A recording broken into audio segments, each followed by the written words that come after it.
आप सभी को नमस्कार बच्चों। कक्षा 10वीं से अक्षितिज भाग 2 का गद्य खंड से 11वां पाठ हम कर रहे हैं, जो कि बाल गोविंद भगत है, जिसके लेखक हैं राम वृक्ष बेनीपुरी।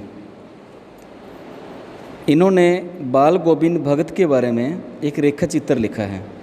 रेखा चित्र यानी कि अपनी आँखों से जो उनको अपने सामने देखा, उनका रहन सहन देखा, उनका जीवन यापन देखा, उनको चित्रों में रेखाओं के माध्यम से,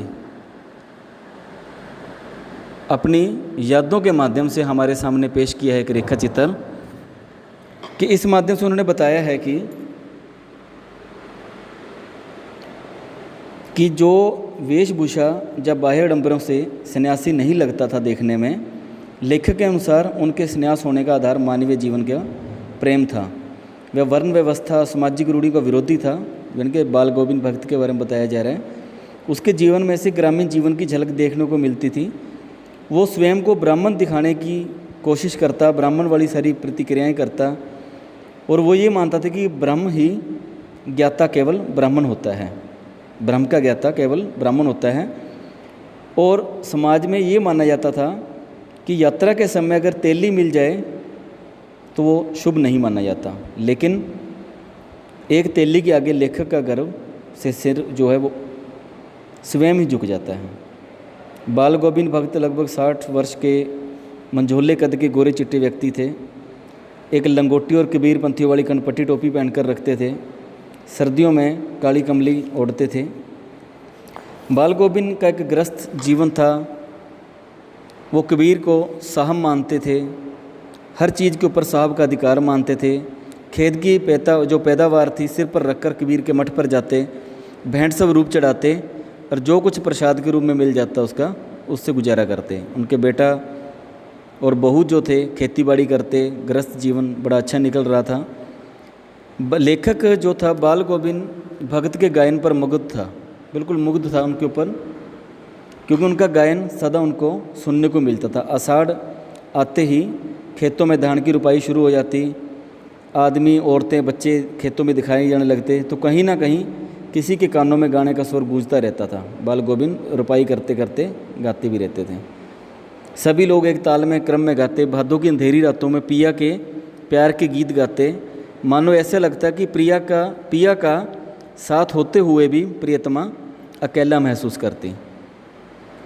बाल गोविंद कार्तिक से फग्गन तक प्रभाती गाया करते थे, जो सुबह अंधेरे में उठकर 2 मील चलकर नदी का स्नान करते, और बाहर पोखरे पर वे अपनी खंजड़ी लेकर बैठ जाते, गीत गाते।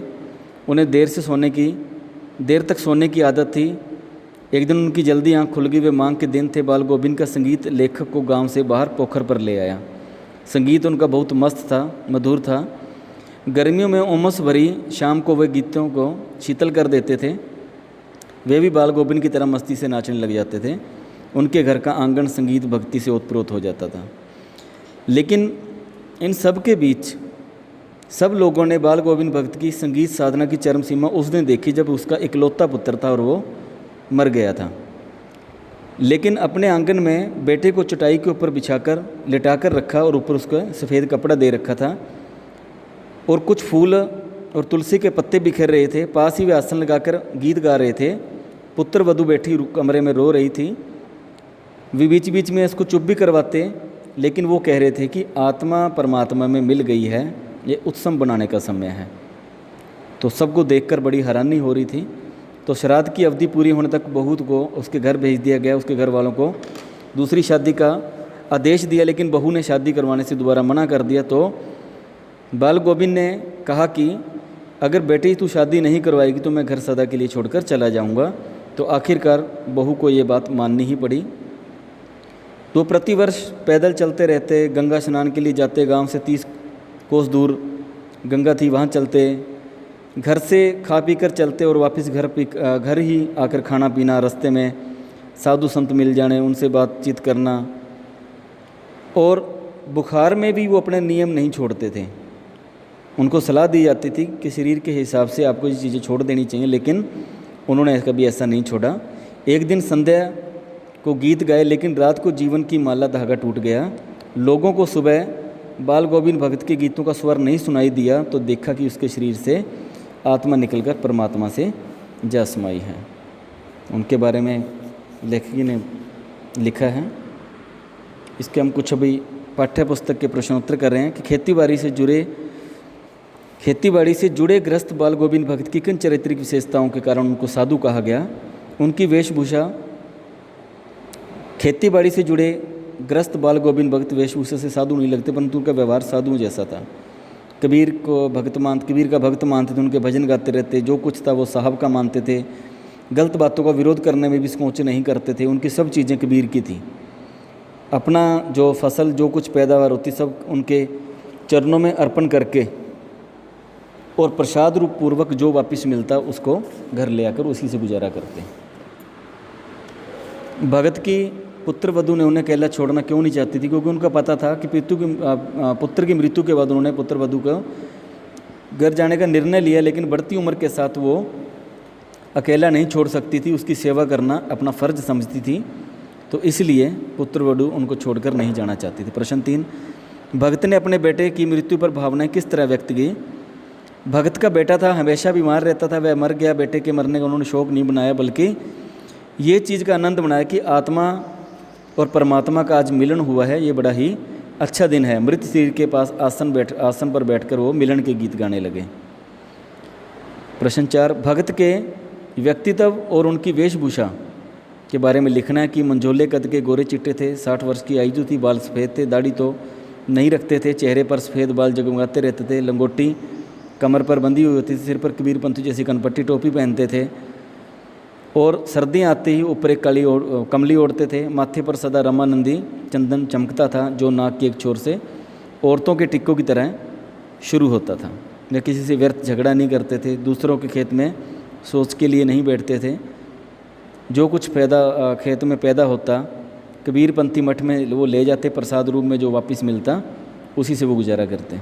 प्रश्न 5, बाल गोविंद भगत की दिनचर्या लोगों को अचरज का कारण क्या थी। उसका अचरज क्या था, क्योंकि आश्चर्य होता था कि वो नियमों से दृढ़ता से पालन करते हैं। सुबह सवेरे अंधेरे उठकर 2 मील चलना, फिर स्नान करना, पोखर के ऊंचे स्थान पर बैठकर खजड़ी बनाते हुए गीत गाना, ना सर्दी ना गर्मी देखना, जो लगातार उनके व्यवहार में जो था वैसा ही चलता रहा।